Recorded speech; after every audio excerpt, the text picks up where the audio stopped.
is its own individual cost. So this isn't what the price is, but let's just say it's $100 for the vehicle and it's $10 for every passenger. Like me hitchhiking in that vehicle now is an extra cost for the person. But if they don't know you're there, because they don't search your vehicle, then you can get on for free. But anyway, I didn't do that, and I did pay my person share, which I think was like $15 at the time. There's some ferries that are hitchhikeable, and that's I did that on Dover to Calais.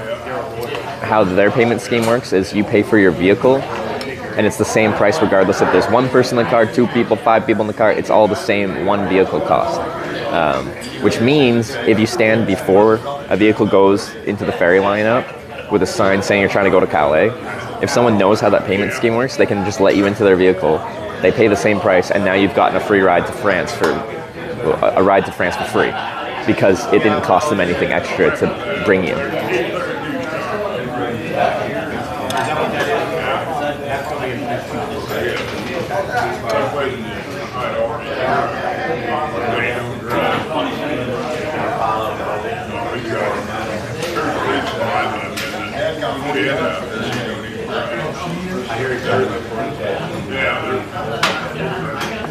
And I would never do this, but it's technically possible. If you want, like, a ferry's a really good spot to hitchhike, at least the BC ferries. In the lineup, there's a bunch of cars with people sitting in them, all waiting to get on the ferry. And once they get to where the ferry's going, most of them are, like, driving a decent distance somewhere. So it's a really good spot to have people offer you a ride in the direction where you're trying to go. So when I started hitchhiking, I'd take the ferry from Horseshoe Bay to Nanaimo, and then I lived an hour north of Nanaimo in the Comox Valley, so I'd go visit family there. But I'd just walk through the ferry lineup with a cardboard sign saying Comox, and I just walk up and down the rows, and 100% of the time you'd always get a ride exactly where you're trying to get to. That's very useful. But the part where the cars are parked, if you're a walk-on passenger, you can be there without a ticket. Because walk-on passengers only get their ticket checked when you're walking onto the boat. As you're about to get on, you hand your ticket to the ticket checker person, and then you get on the boat.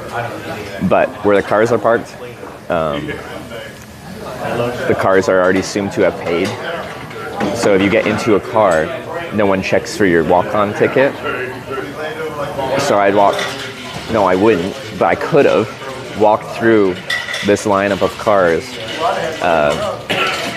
and if someone offered me a ride to Comox and I rode with them in their car onto the ferry, in theory I wouldn't have to have paid for the ferry.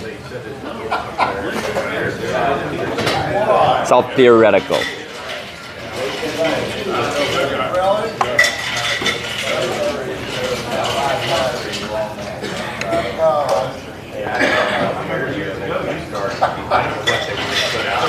Smart set. Swass would be difficult to get to hitchhiking.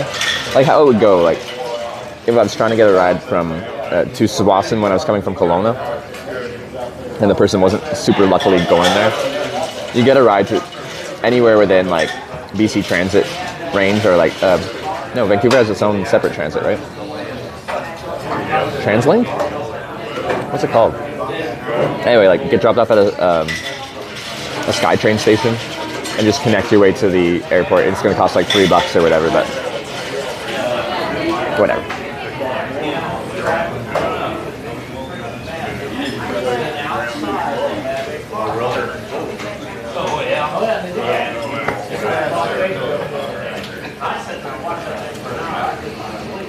I had a very different mentality on how I approached things when I was younger, which I think is very normal.